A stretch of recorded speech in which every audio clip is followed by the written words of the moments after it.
Bom dia! Começamos hoje mais um programa Conexão Legal, tratando a respeito da reforma política, um tema tão importante para a nossa sociedade. Momentaneamente, estaremos gravando este programa na sede do nosso instituto, pois o nosso novo cenário, o nosso novo estúdio, estão em fase de acabamento. Hoje recebemos o Dr. Jorge Bornhauser, um dos políticos que mais entende da vida pública no Brasil. Bom dia, Dr. Jorge. Bom dia, com muito prazer, doutor Leandro, que estamos aqui para poder acrescentar alguma coisa sobre esse tema tão complicado e tão difícil de andar, que é a reforma política.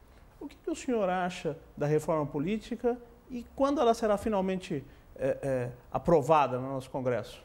Olha, ela é muito difícil de ser concretizada, porque, na realidade, cada parlamentar examina a questão pela sua visão e pelo seu futuro. Não há uma visão estratégica de país, uma visão partidária. Em 1995, quando foram realizadas as grandes reformas após a eleição do presidente Fernando Henrique, em 94, o vice-presidente Marco Maciel, com toda a propriedade, queria começar as reformas pela reforma política. Era o momento certo, porque com o Plano Real, o presidente Fernando Henrique tinha conseguido uma grande vitória e havia então no Congresso uma maioria muito forte que permitia ao presidente mandar os seus projetos de modificação constitucional. E até um apoio popular no momento. E tinha todas essas condições, mas ele preferiu começar pela reforma econômica e com isso a reforma política foi retardada. No seu primeiro mandato não houve a discussão da reforma política. Quando chegamos ao segundo mandato do presidente Fernando Henrique, e não havendo a intenção do governo de tomar a frente de um projeto de reforma política, dois partidos entenderam que tinha chegado o momento, o PSDB e o então PFL, hoje Democratas. E fizemos reuniões para chegar a pontos comuns. Primeiro, chegamos à conclusão que era muito difícil fazer qualquer modificação de ordem constitucional, que deveríamos partir para as modificações de ordem infraconstitucional. Então, escolhemos 3 pontos: fidelidade partidária, fim da coligação na eleição proporcional e cláusula de desempenho. Sim. O que significa cada uma dessas coisas? A fidelidade partidária significa fortalecimento dos partidos. O fim da eleição proporcional obriga os partidos políticos a fazerem chapas completas, a procurarem quadros. Evita-se com isso legendas de aluguel e evita-se também a questão de você não qualificar os protagonistas do processo político. E, por outro lado, a cláusula de desempenho, ou seja, aquela que determina, no caso que apresentamos, que o partido que não alcançar 5% na eleição para a Câmara dos Deputados, ele não permanece como partido político. E isto faria com que diminuísse consideravelmente o número de partidos existentes no Brasil, que chega a 28. Essas 3 propostas, elas foram aprovadas no Senado Federal e vieram na Câmara a ser apreciadas e arquivadas em 2005. O que foi lamentável, porque teríamos dado um grande passo e isso teria modificado de forma muito forte o processo político atual.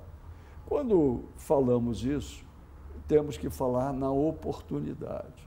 Aquele momento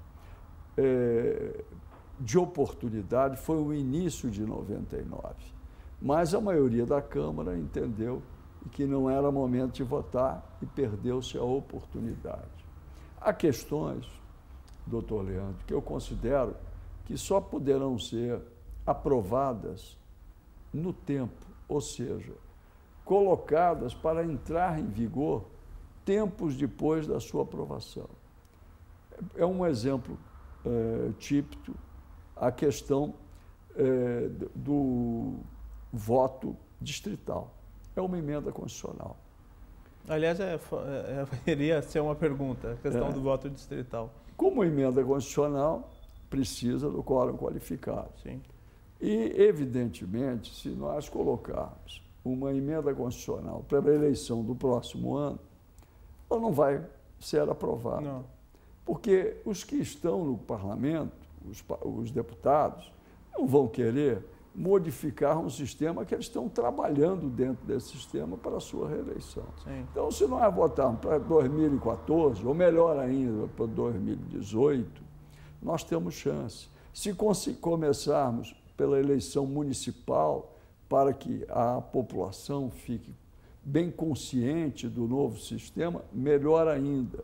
Então, eu acho que a reforma política ela tem que ser fatiada, ou seja, ponto por ponto, examinado separadamente, para que um não contamine o outro, e, ao mesmo tempo, seja colocada no prazo para ter chance de poder ser aprovada. E até mesmo no sentido de que o apoio popular é importantíssimo para isso, a pressão popular é importantíssima para que o Congresso Na verdade, doutor Leandro, se equacione. A sociedade brasileira, ela nunca pressionou por uma modificação no sistema político. Há fatos e há pontos que a nossa sociedade não apreende, não se apercebe e não pressiona. De quão importante é. A Previdência é um caso típico. A sociedade não quer examinar, prefere não amadurecer o tema. A reforma política é a mesma coisa. Então, se tivermos um presidente da República com a disposição de comandar um processo no início de seu governo de reforma política, temos chance de aprová-lo. E também da forma fatiada e no tempo. Essa é a minha opinião. As dificuldades são grandes demais. Eu tenho conhecimento de que no projeto original da reforma política existia a questão da fidelidade partidária. E existiam 3 pontos, 3 teorias a respeito. Quais seriam, doutor? Olha, há os que entendem que o mandato pertence ao parlamentar, por vivermos um sistema de lista aberta e as pessoas votarem mais no candidato do que no partido.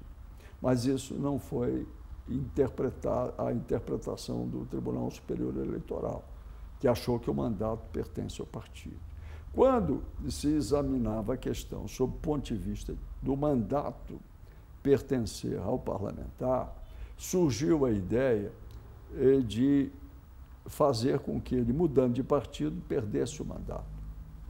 E isso foi rechaçado por aqueles que pensavam de forma diferente. Chegamos a um ponto intermediário, ou seja, a fidelidade por filiação. O que consiste? Para ser candidato, qualquer pessoa de mais de 18 anos pode se filiar a um partido político e pretender ingressar na chapa de candidatos na eleição proporcional. Mas ocorre que essa inserção na chapa, ela pode ser modificada por lei. Então, se você estabelecesse, como estabeleceu o projeto, de quem mudasse de partido não poderia disputar pelo seu novo partido uma eleição, senão depois de 4 anos. Essa é a segunda teoria. Era a pena que seria aplicada ao parlamentar que quisesse mudar de mandato. Então, ele já sabia que se ele saísse de um partido para o outro, ele não poderia disputar a próxima eleição, que é uma pena forte. E nenhum cargo. Para nenhum cargo. Nenhum cargo. O que é uma pena forte, mas não é uma pena que atinja o eleitor, porque não perde o mandato, não perderia o mandato parlamentar. Mas eu acho que essa fórmula encontrada pelo Tribunal Superior Eleitoral de manter a fidelidade ao partido e permitir uma janela na medida em que haja qualquer justificativa plausível para que o parlamentar mude de agremiação partidária, a mais correta. Eu vou lhe fazer uma pergunta, mas você vai responder só no segundo bloco. A questão da fidelidade partidária fortalece ou enfraquece o sistema político brasileiro? Mas isso no segundo bloco. Você aí de casa, nós já voltamos.